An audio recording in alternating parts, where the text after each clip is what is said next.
Tash Dowie, hello. I've seen Liverpool legend on these flyers over here. Is that what you make everyone call you?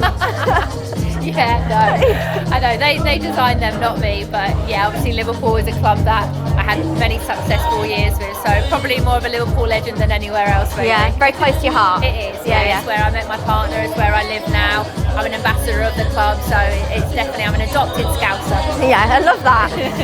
We're here at the launch today of the Footballher training kit. I mean, I'm looking around, there's some incredible pieces over there. How important is it for young girls to have kit that they feel confident and comfortable training in? Like, how important is that for them sticking in the game?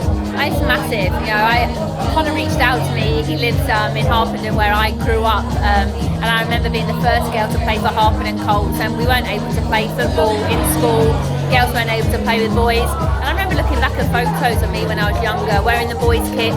I brought some shirts with me today from when I first played, and we had extra large men's kits. Yeah. And I think the way the game's growing now, it makes me so happy, because it means that women's football is in a place where the voice is being heard, players' voices are being heard, and this is the norm now. You know, women have the same as men with regards to the kit, and people always ask me, well, how did you perform in those kits? But when we were playing, I've just been speaking to Chris as well, you know, we were just happy to have, back then, wasn't we were it? just happy to have kits, you know, we were just happy to play the game, whereas it's not the case now. So, honestly, I've just been looking at some of his stuff, and I love the story behind it as well, you know, the passion for his daughter, you know, not having, you know, an England kit for her when she was younger, and he's now created this brand for her and for the next generation, and I cannot wait to wear some of his stuff. Yeah. Me too, I mean, me too. The baby blue. Yeah, I love that baby blue. I can relate to kind of growing up at my school, you couldn't play football. I did actually play cricket for my local team, and I remember, you know, again, you were wearing like men's whites. As a teenage girl, you don't really want to wear white anyway. No. It's not flattering, they're too long, I'm only short, you know, I had to like do the whole, ride them up, like, and I work with Rusha Littlejohn, and she always talks about having to like roll her shorts off as well. And we see stats that say that 1 million teenage girls drop out of sport when they used to do sport previously every year. And playing in like kit that you're confident and comfortable in must be a huge part of that, and a big reason and a big factor as to why we see that huge dropout rate of women in sport. It's massive. You know, there's enough pressure on females, young girls, anyway nowadays, and even more so with social media and the society that we're living in now, and how you're perceived to look. You know, and we talk about it. We're talking about whether you're just playing the sport for fun or whether you're playing at the elite level. You need to feel comfortable. You know, I always used to say, look good, feel good. You know, and then you play good. That's my motto. And I think what Connor's doing, brands like this moving forward, is only going to keep growing the women's game in the right way. And then when we look back and we can share our stories, and I think it's great that Connor's invited the likes of myself down, Chris, that we can share our stories. And actually, a lot of these young kids here today probably won't even believe some of the stories that we're going to share, and actually maybe it'll make them realise just how lucky they are. Absolutely.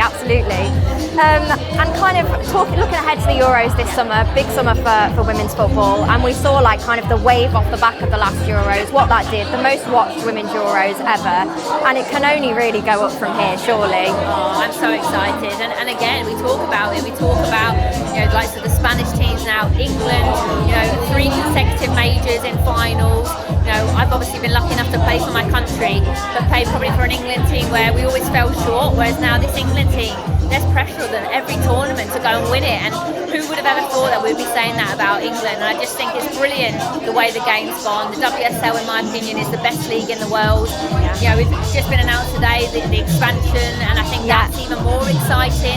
And just year on year, it seems to be growing, and long may that continue. And I like, as a fan now, sitting back and just watching it progress, and hopefully, if I can help in any way whatsoever, whether that's coming down to events like this today, I'll absolutely help.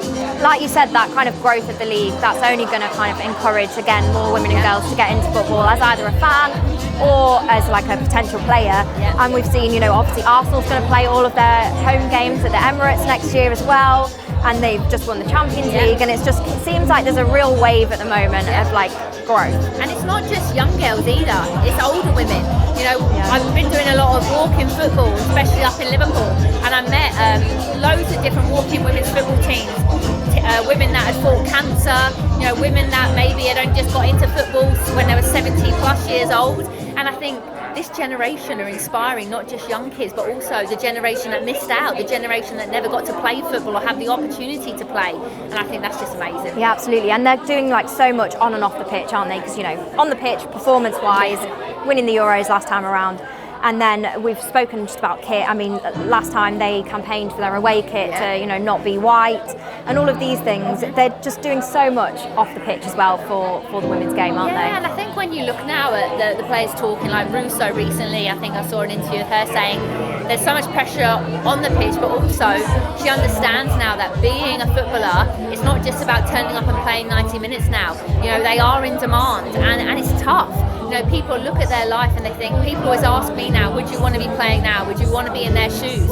And truthfully, I'm not sure, because the amount of pressure now that's on these, you know, women to do stuff off the pitch as well as on. Whereas when I played, I could just fully focus on 90 minutes on a Sunday. Whereas now, these girls have their own brands. You know, they're expected to do these appearances on top of performing on a Sunday. And I think credit to them that they're actually really taking those responsibilities seriously, and they're wanting to help the game grow, not just on the pitch, but also off it. And like I said, they're role models for so many. They absolutely are. And like you said, that kind of demand on their time and their energy is there. You know, we're in the era of social media where like people want access to you every second of every day. It's not easy. And you have to have that like personality and that brand. And I think that's the great thing as well, is I always like people to find out people's real personalities. And some players are quieter than others. Some people love the social media and get drawn to that. Some people like to have a bit more of a private life. But I think that's what's the great thing about the world that we live in now, is they can decide that, and then the fans, the ones that maybe now that they've become more celebrities, maybe they don't get access to them as much as they did in my generation, but they can still see these people's personalities and still feel as if they know them in a certain way. And I think that's really important, because I always say I would never want the women's game to lose its humility and the humbleness and the connection that we had with the fans. Because for me, that's what makes women's football. That's what's so special about it. Yeah. Well, Tash Dowie, thanks so much for joining us. We'll be seeing you on talkSPORT over the summer. Absolutely. And have a lovely time at the Footballher event tonight as well.